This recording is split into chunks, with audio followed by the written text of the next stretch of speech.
Bismillahirrahmanirrahim. Melanjutkan kajian saya yang terdahulu.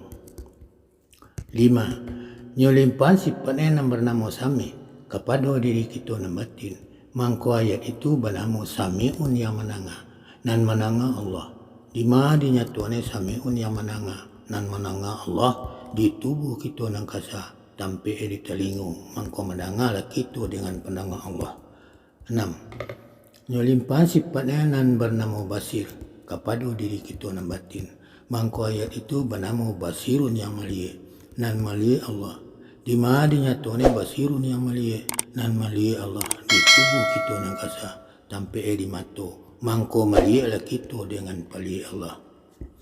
7. Nyolimpan sifatnya nan bernama kalam kepada diri kita nan batin. Mangko ayat itu bernama mutakallimun yang berkata nan berkata Allah. Di mana dinyatuannya mutakallimun yang berkata nan berkata Allah di tubuh kita nan kasa tampi di lidah. Mangko berkatalah kita dengan kata Allah. Fikir banalah baik-baik, pandang banalah nyatu-nyatu.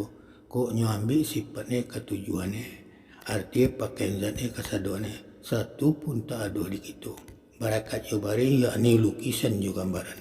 Maka binasalah bumi mungkinan insan. Uju insan kepada Adam, Adam kembali kepada Pi. Tidak nan uju, Allah nan uju. Tidak nan tahu, Allah nan tahu. Tidak nan kuasa, Allah nan kuasa. Tidak nan berkandak, Allah nan berkandak. Tidak nan berkata, Allah nan berkata.